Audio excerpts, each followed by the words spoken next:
Son, we need to have a chat about internet safety. I slowly crumpled down onto the floor next to him. His laptop was open, and he was playing Minecraft on a public server. His eyes were locked into the action. Comments scrolled down the side of the screen in a chat box. Son, can you stop your game for a minute? He exited the world, closed the laptop, and looked up at me. Mom, is this going to be another cheesy, scary story? What? I faked hurt feelings for a second, and then grinned at him. I thought you liked my cautionary tales. He grew up listening to my stories about children who encountered witches, ghosts, werewolves, and trolls. Like many generations of parents, I use scary stories to reinforce morals and teach lessons about safety. Single moms like me should use all the parenting tools at their disposal. He scrunched his face a little. They were fine when I was 6, but now that I'm getting older, they don't scare me anymore. They seem kinda silly. If you're gonna tell me a story about the internet, can you make it really, really scary? I squinted at him incredulously. He folded his arms. Mom, I'm 10 and I can handle it. Okay, I'll try. I began. Once upon a time, there was a boy named Colby. His expression indicated he wasn't impressed with the terror of the introduction. He sighed deeply and settled in for one of Mom's cheesy stories. I continued. Colby went online and joined several children's websites. After a while, he started talking to other kids in-game and on the message boards. He made friends with another 10-year-old, a girl named Helper23. They liked the same video games and shows, they laughed at each other's jokes, and they explored new games together. After several months of friendship, Colby gave Helper23 6 diamonds in a game they were playing. This was a very generous gift. Colby's birthday was coming up, and Helper23 wanted to send him a cool present in real life. Colby figured it wouldn't hurt to give Helper23 his home address, as long as she promised not to tell it to any strangers or grown-ups. Helper23 swore she wouldn't tell anyone else, not even her own parents, and set about mailing the package. I paused the story and asked my son, "Do you think that was a good idea?" "No," he said, shaking his head vigorously. In spite of himself, he was getting into the story. Well, neither did Colby.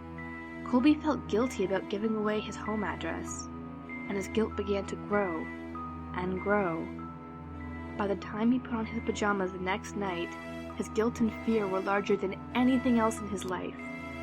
He resolved to admit the truth to his parents. The punishment would be steep, but it was worth it to have a clear conscience.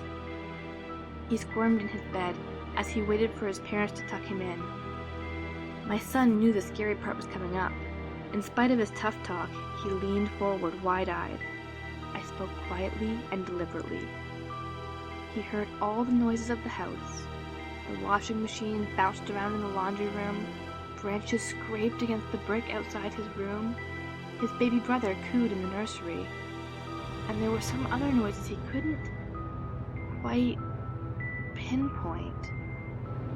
Finally, his dad's footsteps echoed down the hall. "Hey, Dad?" he called out nervously. "I have something to tell you."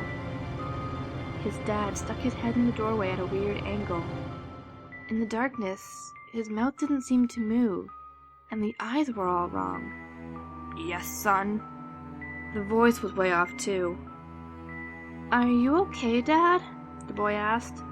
"Uh-huh," sung the father in his strangely affected voice. Colby pulled his covers up defensively. Is Mom around?" "Here I am." Mom's head popped into the doorway below Dad's. Her voice was an unnatural falsetto. "Were you about to tell us that you gave our home address to Helper23? You shouldn't have done that. We told you never to give out personal information on the internet," she continued.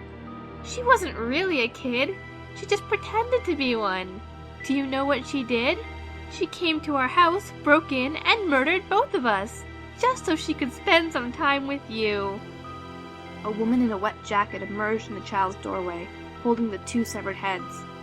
Colby shrieked and gasped as the woman dropped the heads on the ground, unsheathed her knife, and moved into the room to work on the boy. My son screamed too. He twisted his hands defensively over his face. but we were just getting started with the story. After several hours, the boy was almost dead, and his screams had become whimpers. The killer noticed the wailing of a baby in another room, and removed her knife from Colby. And this was a special treat.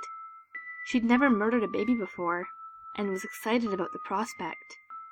Helper 23 left Colby to die, and followed the cries through the house like a homing beacon. In the nursery, she walked to the crib, picked the baby up, and held it in her arms. She moved towards the changing table to get a better look, but as she held the baby, the crying died down. The baby looked up and smiled. Helper 23 never held a baby, but she gently bounced it in her arms like a pro. She wiped her bloody hands on the blanket so she could stroke the baby's cheek. "Hey there, sweet little guy." The beautiful rage of sadism melted into something warmer and softer. She walked out of the nursery, took the baby home, named him William, and raised him as her very own. After I finished my story, my son was visibly shaken. Between ragged staccato breaths, he stammered, "But, Mom, my name's William."